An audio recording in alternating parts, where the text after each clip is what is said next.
నమస్కారం అమ్మా. నమస్తే అమ్మా. అమ్మ, పూజ చేసేటప్పుడు చాలామంది అంటే పాలు తాగొచ్చు, పండ్లు తినొచ్చు, కొంతమంది అయితే ఏకంగా టిఫిన్ చేసి కూడా పూజ చేయొచ్చు అని చెప్తుంటారు. అది కరెక్టేనా? అసలు నిజంగా అట్లా చేస్తే ఆ పూజ ఫలితం అనేది దక్కుతుందమ్మా? అసలు చేయడం మానేయటం కన్నా ఇది నయము అన్న దృష్టితో సరే అని అనొచ్చేమో కానీ ఒక నియమం పెట్టాక దాన్ని ఉల్లంఘించడం ఎందుకమ్మా? అసలు చెయ్యొచ్చా అన్న ప్రశ్న ఎందుకు వచ్చింది? చెయ్యకూడదేమో అని అనుమానం మనసులో ఉంటే కదా. అవును. పాలు తాగి చెయ్యొచ్చా అని ఎప్పుడన్నా ప్రశ్న వచ్చిందా? పండు తిని చెయ్యొచ్చా అని ప్రశ్న వచ్చిందా? టిఫిన్ తిని పూజ చేయొచ్చా అని ప్రశ్న వచ్చిందంటే చెయ్యకూడదు అని లోపల ఎక్కడో మనసులో ఆలోచన ఉంటేనే కదా వచ్చేది. ఎప్పుడైనా సరే ఏదైనా చేసేటప్పుడు పరగడు పని చేస్తే దానికి ఫలితం ఎక్కువ ఉంటుంది. ఆఖరికి వ్యాయామం చేసినా, యోగాసనాలు వేసినా ఏం చెప్తారమ్మా? ఖాళీ కడుపుతో చేయమంటారు. కొన్ని రకాల మందులైనా ఖాళీ కడుపుతోనే వేసుకోమంటారు. అట్లాంటిది రోజు మొత్తానికి కావలసినటువంటి శక్తిని ఇచ్చే పూజ అనే కార్యక్రమాన్ని పరగడుపున కాక పొట్ట నిండా తిని కూర్చుని చేయమని చెప్తారా? చెప్తున్నారమ్మా చాలా మంది మధ్య అయితే అట్లనే చెప్తున్నారు. దానికి కారణం కూడా చెప్తున్నారు. ఏమంటే మాకు బీపీలు ఉన్నాయండి, మేము మందులు వేసుకోవాలి. ఇంకొకటమ్మా, ఖాళీ కడుపుతో చేయమని నీకు భగవంతుడు ఏమైనా చెప్పిండా? ఎందుకు కడుపు మార్చుకొని పూజ చేయడం? పోనీ అమ్మ పూజ చేయమని చెప్పాడా? మరి అడిగేవాళ్ళు లేరు కదా. వీపున భుజాన నాలికేసుకుని బయటకు వచ్చేవాళ్ళు ఇష్టం వచ్చినట్టు మాట్లాడితే మనలాంటి వాళ్ళు నోరు మూసుకుంటే తప్పనిసరిగా వాళ్ళు ఇష్టం వచ్చినట్టు మాట్లాడతారు. అసలు పూజ చేయమని ఎవరు చెప్పారు? చెయ్యొద్దు. అడిగాడా? కూర్చో, స్నానం చేయి, దండం పెట్టుకో, దండం పెట్టుకుని జపం చేసుకో 5 నిమిషాలు, దేవుడికి ధ్యానం చేసుకో. ఇంత విస్తారంగా ఇంత బారు పూజ చేయమని అడిగాడా? లేదు కదా. దేవుడు ఏమీ అడగలేదు, అసలు పూజ చేయమని అనలేదు, దాన్ని ప్రార్థించమని లేదు, ఏమి చేయమని చెప్పరా. మనమే మనకి ఇవన్నీ ఇచ్చినందుకు ఆయన పట్ల కృతజ్ఞతని వెల్లడించుకోవడానికి పూజ చేస్తున్నాం తప్ప నిజానికి భగవంతుడు మనని పూజ చేయమని చెప్పాల. ఎందుకంటే కృతజ్ఞ. విశ్వనాథ సత్యనారాయణ గారు శబరి ఘట్టంలో రాస్తారు, చేతులు ఉన్నాయి గనక పూలు తెచ్చాను, నోరుంది గనక పలకరిస్తున్నాను, నేనున్నా గనక నేను చూశాను అంది. వీడి ప్రయోజనం అది. నాకు నాలుకిచ్చావు, రుచి ఇచ్చావు, తినగలిగిన శక్తి ఇచ్చావు, తినడానికి పదార్థం ఇచ్చావు, థ్యాంక్ యూ అని చెప్పడానికి పూజ చేస్తాం. కన్ను ఇచ్చావు, కంటికి చూడగలిగిన శక్తిని ఇచ్చావు, చాలా అందమైన దృశ్యాలను ఇచ్చావు, థ్యాంక్ యూ అని చెప్పడానికి పూజ చేస్తాం. పంచేంద్రియాలు, ఆ ఇంద్రియాలకి శక్తి, ఆ ఇంద్రియాల ద్వారా పొందగలిగిన వస్తువులు అవి మనకు అందుబాటులో ఉండడం, ఇవన్నీ కల్పన చేసినందుకు మనం ధన్యవాదాలు చెప్తూ చేస్తున్నామే తప్ప కృతజ్ఞతావిష్కరణ చేస్తున్నాము కానీ పూజ చేయమని ఏం చెప్పలేం. చేసినందువల్ల మనమే శక్తిని పుంజుకుంటున్నాం తప్ప అక్కడ వేరే ఏది ఉండట్లా, ఆయనకేం రావట్లా. అట్లాంటప్పుడు ఇలా చేస్తే బాగుంటుందని ఒక విషయం చెప్పాక అట్లాగే చేస్తే బాగుంటుంది, దాన్ని మార్చాల్సిన పని ఏముంది? దీనికి చెప్పేది కారణాలు చాలా చిత్రంగా ఉంటాయి. మాకు బీపీ ఉందండి, మందులు వేసుకోవాలి. ఓకే వేసుకో, వద్దనలా. తిని వేసుకోవాలి, తిని వేసుకోమని ఏం చెప్పలేదమ్మా. పాలు తాగి వేసుకోవచ్చు, టీ తాగో కాఫీ తాగో వేసుకోమని చెప్పినటువంటి మందుల్ని టిఫిన్ తిని వేసుకోవాలని మార్చడం ఏమిటి? మాకు థైరాయిడ్ ఉందండి, థైరాయిడ్ ఎంప్టీ స్టమక్ మీద మాత్రమే వేసుకోవాలి, తిని వేసుకోరు. ఓకే, మరి ఇలాంటి కబుర్లు ఎలా చెప్తారమ్మా? నాకు టిఫిన్ తినాలనుంది, తిను, మందుల మీద పెట్టకు. లేదు బీపీ మాత్రలు కొంచెం 2 వేసుకుంటానండి, కొంచెం ఇబ్బందిగా ఉంటుంది, కడుపులో మండచ్చు, కళ్ళు తిరగచ్చు. టైము మార్చుకో, రోజు ఒక సమయానికి వేసుకోమన్నారు. నువ్వు భోజనం చేసే టైంకి వేసుకుంటాను నియమం పెట్టుకున్నప్పుడు వేసుకో. పొద్దున్నే వేసుకోవాల్సిన పనే ఉంది. పొద్దున్నే 7 గంటలకో 6 గంటలకో వేసుకోవడం అనేది ఎందుకంటే పాశ్చాత్య దేశాల్లో ఆ సమయానికి బ్రేక్ఫాస్ట్ చేస్తారు కనుక. ఓకే, వాళ్ళకి మనలాగా దేవుడికి పూజ చేయడం, మహానైవేద్యం పెట్టడం ఉండవు గనక ఆ చెప్పిన పద్ధతి వాళ్ళకి. నువ్వు 10ంటికి భోజనం చేసి 10ంటికి మంది వేసుకో, రోజు 10ంటికి వేసుకోవచ్చు. 24 గంటల లెక్క లేదు. నేను టిఫిన్ తినాలనుంది, తిను. దానికి మందుల పేరు దేవుడి పేరు అడ్డం చెప్పకు, వంక చెప్పక్కర్లా. నిజానికి ఉప్పు కారం వండిన పదార్థం ఇలాంటివి ఏం తీసుకున్నా అది పనికిరాదు. అందుకని ఉండలేని పరిస్థితుల్లో ఏదైనా కారణంగా మామూలుగా నిత్యం ఇంట్లో చేసుకునేది ఇంకొక అరగంట ముందు లేవండి, త్వరగా పూజ చేసుకోండి. మీరు మందులు వేసుకునే సమయానికో భోజనం చేసే టైంకో పూజ చేసేసుకుని చెయ్యండి. ఇంకొంచెం ముందులే చేయలేరా? అవును. అది లేదు, ఏదో సామూహికంగా చేయడమో ఎవరింటికో వెళ్ళడమో లాంటివి ఉన్నాయనుకోండి, ముందుగా ఒక పండు తినండి, కాసిన పాలో కాఫీనో తాగండి, ఓకే, లేదా పళ్ళ రసం తీసుకోండి. ఉప్పు కారం తగలకుండా ఉండడం ప్రధానం, వండింది కాకపోవడం ప్రధానం. కనుక అరటిపండు తినేయండి. అమ్మో అరటిపండు నాకు డయాబెటీస్ ఎవరు చెప్పారండి?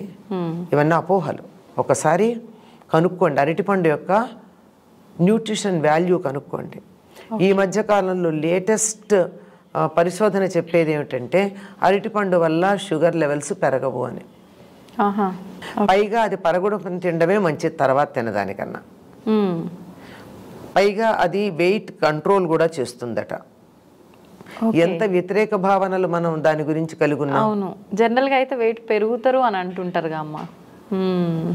అది పరగడుపున తినడం చాలా శ్రేయస్కరం, మంచిది.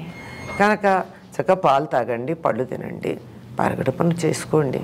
లేదు మేము చేస్తామన్నాక మమ్మల్ని అడిగేది ఏమిటండి, చేసుకోండి అంతే.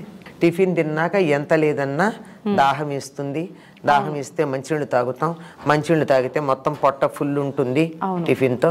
దాంతో అక్కడ కూర్చుంటే నిద్ర లేదు కనీసం తంద్ర అంటే కునికిపాట్లు అవైనా వస్తాయి.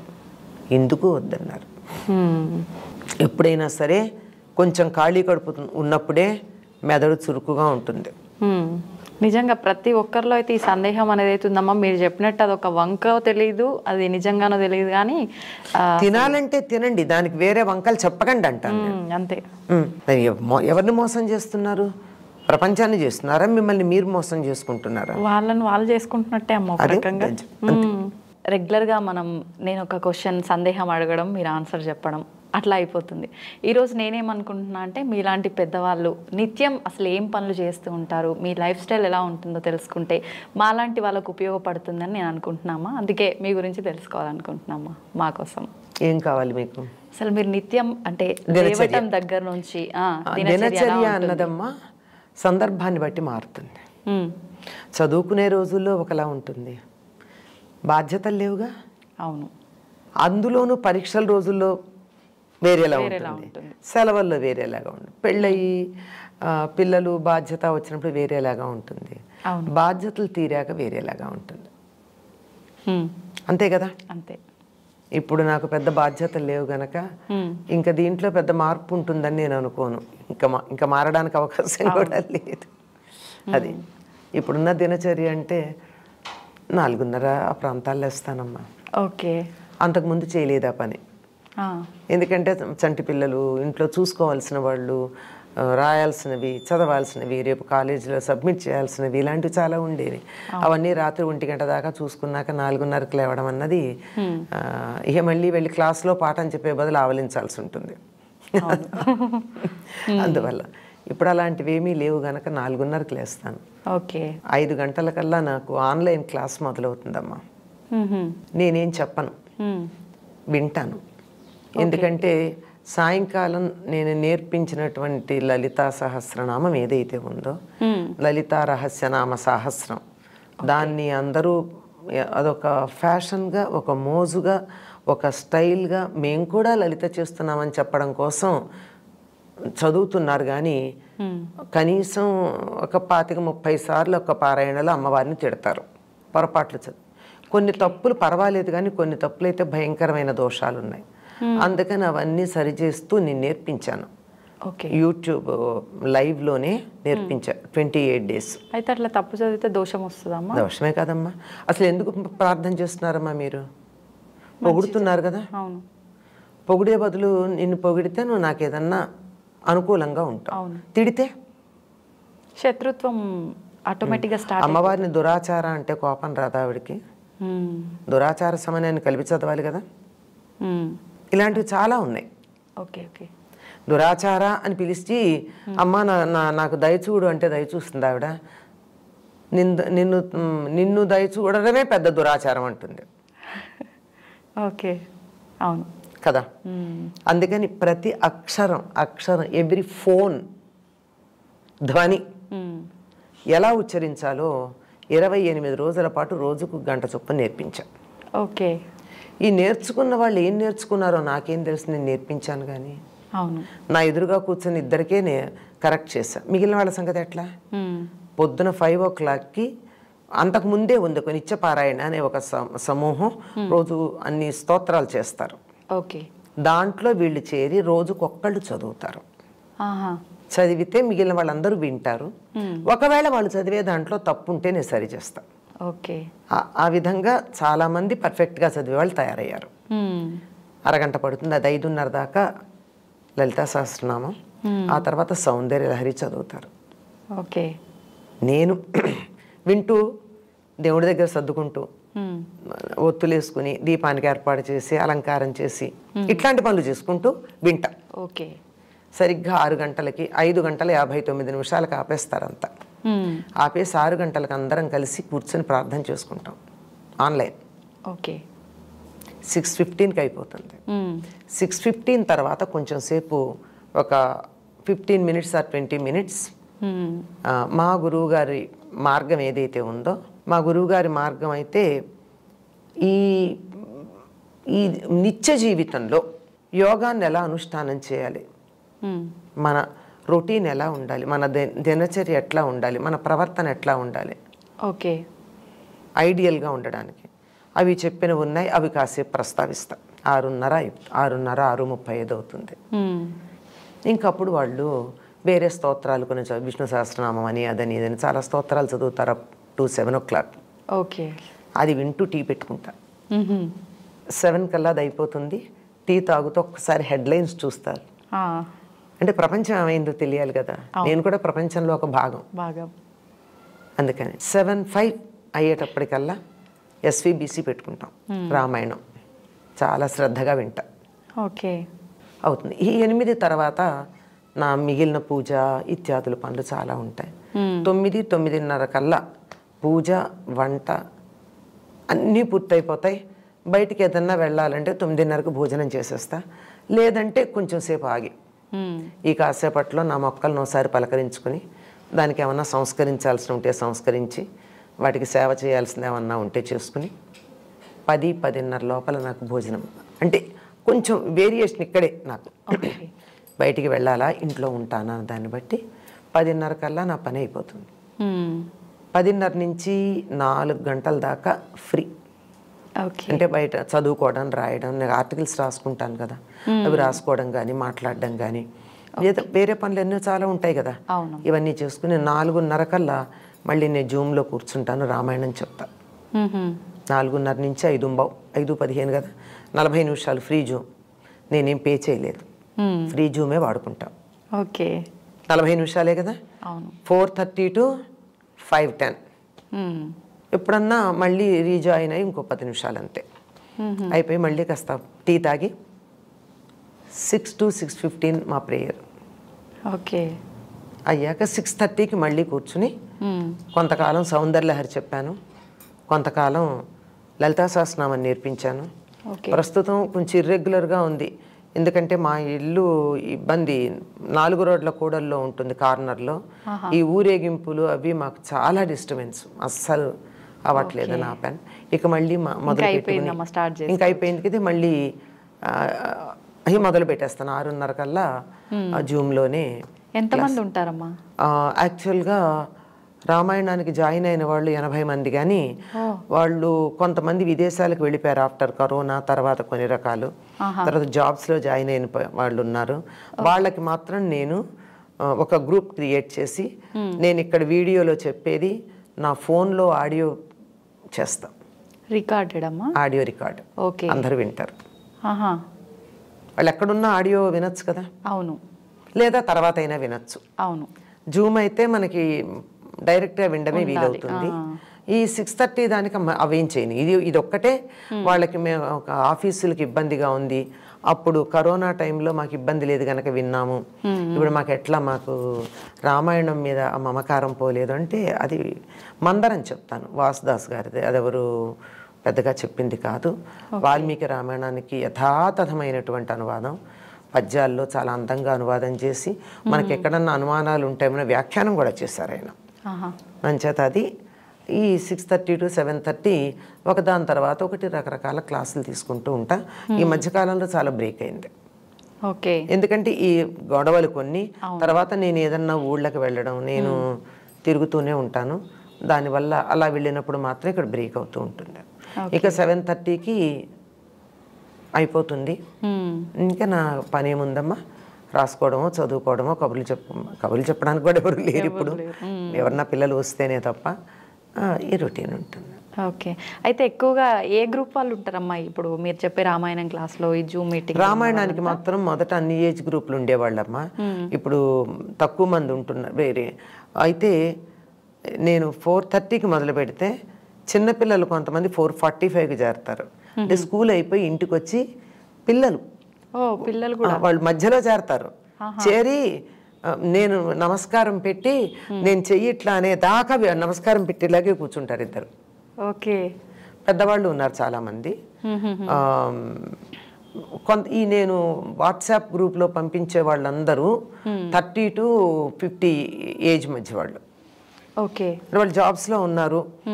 మాకు వర్క్ ఫ్రమ్ హోమ్ కుదరట్లేదు, తర్వాత అవ్వట్లేదు, వర్క్ ఫ్రమ్ హోమ్ లేదు, విదేశాలకు వెళ్ళిపోయిన వాళ్ళు ఉన్నారు, రెగ్యులర్గా ఆఫీస్కి వెళ్ళాల్సిన వాళ్ళు ఉన్నారు. మరి వాళ్ళ కోసం మాత్రమే ఇది నేను ఆడియో పెడతాను. ఓకే. ఆ తర్వాత అయినా వింటారు వాళ్ళు, రాత్రికి వింటారు. రాత్రి ఎప్పుడో విన్నామని చెప్పడమో లేకపోతే నమస్కారం పెట్టడం లాంటివో చేస్తారు కనుక అది ఇట్స్ రన్నింగ్ అని తెలుస్తుంది. ఇది ఈ మధ్యాహ్నమే ఈ 11-4 మధ్యనే ఏదో రాసుకోవడం, చదువుకోవడం ఇలాంటి ఎప్పుడన్నా ఇదిగో మీలాంటి వాళ్ళు పిలిస్తే వచ్చి ఇట్లా కాసేపు మాట్లాడడం ఇవన్నీ జరుగుతాయి. కానీ 4:30 to 7:30 నేను ఎవరికి టైం ఇవ్వనమ్మా. అలాగే పొద్దున ఇవ్వను. పొద్దున 5 to 8 99% ఫోన్ తీయను, సైలెంట్లో పెట్టి పక్కన ఉంటుంది. 7 వరకు అయితే అస్సలు తీయను. 7 to 8 అయితే సైలెంట్లో పెట్టి పక్కన ఉంటుంది. కొన్ని ఎమర్జెన్సీ కాల్స్ వచ్చే పాసిబిలిటీ ఉన్నాయే అవి మాత్రమే కనపడితే ఆన్ చేస్తా, లేకపోతే చేయను. ఆఫ్టర్ 8 నేను ఎవరితోనో మాట్లాడితే. ఓకే.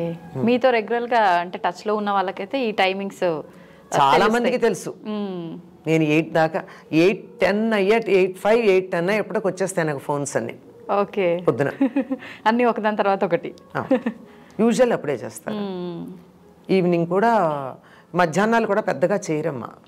కారణం ఏంటంటే నేను ఇంట్లో ఉండను, తిరుగుతూ ఉంటాను, కాళ్ళ కింద చక్రాలు ఉన్నాయని తెలుసు కదా, ఇవాళ ఇక్కడికి వచ్చాను అట్లా. అందుకని ఎప్పుడో కానీ చేయరు. ఎమర్జెన్సీ ఉంటే చేస్తే సైలెంట్లో ఉంటుంది, వాళ్ళకి అర్థమవుతుంది. 2 రింగ్స్కి నేను తీయకపోతే పెట్టేస్తారు, తర్వాత ఎప్పుడో నెమ్మదిగా కాల్ బ్యాక్ చేస్తారు. ఎమర్జెన్సీ అయితే మెసేజ్ పెడతారు. ఓకే. అయితే చిన్నపిల్లలు కూడా ఉన్నారని అంటే అసలు నిజంగా గ్రేట్ అమ్మా. ఇప్పుడు ఇవాళ రేపు ఎవరు వినడానికి ఇంట్రెస్ట్ చూపిస్తున్నారమ్మా? చాలా తక్కువ. 2 పిల్లలమ్మా, వాళ్ళ అమ్మతో పాటు వచ్చి కూర్చుంటారు, వాళ్ళ అమ్మ కూర్చుంటుంది. వాళ్ళ అమ్మ కూడా ఈ మధ్యలో 4:30కి జాయిన్ అవటల్లా పిల్లలతో పాటు పిల్లలు వచ్చాక వాళ్ళకి ఏదో మంచి ఇది ఇస్తూ ఉంటుంది. ఏదో కాస్త వాళ్ళు ఒక్కోసారి ఫుల్ డ్రెస్ కాకుండా కూడా వచ్చి కూర్చుంటారు ఆ పిల్లలు. వచ్చి నేను ఇలా అనే దాకా వెయిట్ చేస్తాను, దండం పెడుతూ కూర్చుని. చాలా తక్కువ మంది కదమ్మా, చాలా తక్కువ మంది 2 పిల్లలు. ఇంకొక ఆవిడకైతే మనవడు అమ్మమ్మ నమస్కారం అని అంటూనే ఉంటాడు నేను అనేదాకా. అందుకని ముందర రాగానే వాడు నమస్కారం తీసుకున్నాకే క్లాస్ మొదలు పెట్టుకుంటాను నేను. ఓహో. అయితే అసలు అంటే ప్రతి ఒక్కరూ ఇట్లాంటి ఒక balanced life time to time follow అవ్వాలని అనుకుంటారు, కానీ చాలా తక్కువ మంది అమ్మ ఫాలో అయ్యే. అవ్వాలంటే కూడా కొంచెం ఇబ్బంది. ఇప్పుడు ఎందుకంటే నేను ఇంత స్ట్రిక్ట్, ఈ రొటీన్ నాకు ఇంతకు ముందు లేదు కదా. అవును. ఎప్పటి నుంచి అమ్మ, ఎప్పటి నుంచి మీకు ఈ రొటీన్ అనేది స్టార్ట్ అయ్యింది? ఇది నాకు ఈ రొటీన్ స్టార్ట్ అయ్యి 4 ఏళ్ళు అయిందంటే. నేను స్టార్ట్ అయ్యింది లోపల కరోనా వచ్చింది. అప్పటి వరకు నాకేంటంటే my routine is dependent on others. Okay. మా పిల్లల డెలివరీస్ అనుకోండి, నేను 4:30 క్లాస్లో కూర్చుంటానంటే అప్పటికి ఇంత జూమును గూగుల్ లేవు, ఇంత పాపులర్గా లేవు కదమ్మా అప్పుడు. అవును, లేవు. అందువల్ల మావంతా డైరెక్ట్ క్లాస్లే. 6:30కి మాత్రం తప్పనిసరిగా నేను ఏదో ఒక దేవాలయంలో ప్రవచనం చెప్తూ ఉండేదాన్ని 99%. ఓకే. ఇక మిగిలిన టైం అయితే ఇవి డెలివరీస్ అయినప్పుడు కానీ, బాలింతలను అటెండ్ అయ్యేటప్పుడు కానీ, ఇంట్లో వాళ్ళకు ఒంట్లో బాగుండినప్పుడు కానీ నేను ఈ రొటీన్ ఫాలో అవుతానని వాళ్ళని ఇబ్బంది పెట్టలేను కదమ్మా. అవును. మామూలుగా 10ంటికి ఉండే కాలేజ్ ఎగ్జామినేషన్స్ టైంలో 8:30కి మేము అక్కడ రిపోర్ట్ 8కే ఉండాలి నేను ఇన్ఛార్జిగా ఉన్నప్పుడు. 8 కల్లా కాలేజీలో ఉండాలంటే నేను స్ట్రిక్ట్గా ఇదే చూస్తాను ఇదే చేస్తానంటే కుదరదు కదా. అవును. This is all flexible. Okay. పైగా ఈ వర్కింగ్ ఇంట్లో పిల్లలు వాళ్ళని అటెండ్ అవ్వాలి, పేషెంట్స్ని అటెండ్ అవ్వాలి అని అన్నప్పుడు ఈ టైం చేస్తాను ఉండదు గనక అందరి పనులు అయ్యాక రాత్రి 9:30, 10కి నేను రాసుకోవడం మొదలు పెడితే నేను మ్యాగజైన్స్కి కాలమ్స్ కొన్ని మ్యాగజైన్స్లో నా ఉన్నాయి నా కాలమ్స్. ఓకే. వాటికి వారం వారం కొన్ని నెలలు కొన్ని వారాలకి పంపించాల్సి ఉన్నాయి. వాళ్ళు నా కోసం ఎదురు చూడడం అన్నది ఇట్స్ నాట్ మై డిసిప్లిన్. అందుకని 9 గంటలకో 10ంటికో రాయడం మొదలు పెడితే అందరూ పడుకున్నాక 1 గంట 2, 3 కూడా అవుతుంది. అట్లాంటప్పుడు 4:30కి లేవడం అన్నది జరిగే పని కదా. ఐడియల్ 4:30కి లేవడం. ఆ రోజుల్లో అది నాకు ఆదర్శంగా ఉండేది. ఎప్పటికన్నా నేను 4:30కి లేవగలుగుతానా అని. కానీ 2ంటికి 1 గంటకి 12ంటికి పడుకుని 4:30కి లేవడం అన్నది అవదు. అంచేత నాకు నేనే పర్లేదులే అనుకునేదాన్ని. శభాష్ కదా పర్లేదులే అని నన్ను నేను సముదాయించుకుని 6 గంటలకి ప్రేయర్కి మాత్రం ఎట్టి పరిస్థితులు అందుకుంటా. అది పొద్దున సాయంత్రం అది తప్పదు కనుక ఆ టైంకి మాత్రం మిగిలిన అది మనసులో ఉందేమో మిగిలినవన్నీ దానికి సెట్ అయిపోయినాయి. ఓకే. అంటే మనకు సంకల్పం ఉంటే మిగిలిన దానంతటా ఆటోమేటిక్గా సెట్ అవుతాయి. అది ఒక గమనించండి. ఇది నాకు ప్రధానమని మీరు ఒక విషయం అనుకుంటే మిగిలిన రొటీన్ అంతా దానికి సెట్ అవుతుంది. మనం అనుకోం అంతే. మనకు ఉండాలి ముందా తపన, గట్టి సంకల్పం ఉండాలి. ఆ ఒక్కటి మాత్రమే ఫాలో అయ్యేదాన్ని. మిగిలినవన్నీ ఫ్లెక్సిబుల్. ఓకే. ఎందుకంటే I can't neglect my family, my family members, my duty which is giving me daily bread. I can't neglect. I must do my justice. Super అమ్మా, మీరు నిజంగా అన్ని బాగా బ్యాలెన్స్ చేసుకుంటూ వచ్చిండ్రు. ఫైనల్ గా మీకు అనిపించింది మీరు ఫాలో అవుతున్నారు. ఇప్పుడు ఎప్పుడు వీలుంటే అప్పుడు ఫాలో అయ్యేదాన్ని, ఇంత రెగ్యులర్గా కాదు. ఇది లేవాలని ఐడియల్ ఉంది. కొంతకాలం అమ్మాయి డెలివరీ వెళ్ళిపోయింది. ఇప్పుడు నాకు నైట్స్ పసిపిల్లాన్ని చూడాల్సిన అవసరం లేదు, అప్పుడు ఫాలో అవుతా. అవును. మళ్ళీ ఈ లోపల ఇంకెవరికో ఏవో ఉంటాయి కదా, ఇవి వచ్చినప్పుడు లేదు. ఇప్పుడు ఇంకా నన్ను వదిలేశారు అందరూ. ఎందుకంటే ఇంతకాలం నిన్ను బాగానే బాధ పెట్టాం మేము. మా టైం నువ్వు చక్కని రొటీన్లో ఉన్నావు గనక we don't want to disturb your routine. Okay. If anything is there we don't mind helping you, cooperating with you, but we don't want to disturb. నిజంగా మంచి సపోర్ట్ అమ్మా. ఆ సపోర్ట్ ఉంది నాకు. ఏం చెప్తారమ్మా అసలు, అంటే మాలాంటి వాళ్ళకు మీరు? అమ్మా, ఇందాక ఒక మాట అన్నాను కదా, మీరు ఒకటి ప్రయారిటీ అనుకున్నప్పుడు దాని మీద ఫిక్స్ అయితే మిగిలిన రొటీన్ దాంతో సెట్ అవుతుందమ్మా. ఓకే. అంచేత మీకు ఏది ప్రయారిటీ అన్నది ఒకటి పెట్టుకోండి. నాకు ఉదయం సాయంత్రం 6 గంటలకి ప్రేయర్ ప్రయారిటీ అనుకున్నా అది 99% నాకు సాగింది. లిటిల్ వేరియేషన్ అంతే చెప్పండి. అందువల్ల మిగిలినవన్నీ కూడా నాకు ఫ్యామిలీకి ప్రయారిటీ ఇచ్చుకున్నా, జాబ్కి సెకండ్ ప్రయారిటీ ఇచ్చాను. బట్ సెకండ్ ప్రయారిటీ ఇచ్చానని చెప్పి నేను ఏనాడు ఒక్క చిన్న తక్కువ చేయలే, ఎక్కువే చేశాను. ఓకే. యాజ్ ఎ లెక్చరర్ పాఠాలు చెప్పడంతో పాటుగా incharge of NSS, incharge of cultural activities, incharge of examinations, కొన్ని సంవత్సరాలు 3 కలిసి, కొన్ని సంవత్సరాలు 2 డేస్ చొప్పున ఇవన్నీ చేశాం. అవి కూడా ఎక్కడా తక్కువేం లేదు. పిల్లలు always management and students are all happy with it and with 100% results చేశాం. అక్కడ ఏమీ తక్కువ చేయలేదు. నా ఫ్యామిలీలో కూడా ఎవరు నేను తక్కువ చేశానని ఎవరైనా కావాలని అనుకుంటే అనుకోవాలి, కానీ ఫ్యామిలీ మెంబర్స్ ఎవరు తక్కువ చేసినట్టు అనుకోలే, including my mother in law అనుకోలేదు. నిజంగా అంటే అట్లా బ్యాలెన్స్ చేసుకోవడం కూడా కష్టపడాల్సి వచ్చింది. దానివల్ల ఏంటంటే నేను మిగిలిన పనులు కొన్ని చేసుకోవాలి. నేను జీవితంలో చేయాలనుకున్న పనులు కొన్ని అప్పుడు చేయలేకపోయాను. ఓకే. ఇప్పుడు నేను చేసుకుంటున్నాను అంతే. అంటే మీరన్నట్టు అప్పుడు చేయలేకపోయినా దాన్ని వదిలేయకుండా నేను చేయగలను అనే ఒక సంకల్పం పెట్టుకుంది. అప్పుడు కూడా పూర్తిగా మానేయలేదమ్మా. అప్పుడు పూర్తిగా రాయలేకపోయినా ఏదో కొంచెం అప్పుడే చాలా పుస్తకాలు రాశాను. ఒక 10-15 పుస్తకాలు అప్పుడే వచ్చాయి. అంత ఒత్తిడిలోనే I did not stop writing and I did not stop speaking. అప్పటికింత ఎలక్ట్రానిక్ మీడియా లేదు, ఓన్లీ ప్రింట్ మీడియా. వాటిల్లో నేను చేయవలసినంత ఏమాత్రం తక్కువ లేకుండానే చేశాను.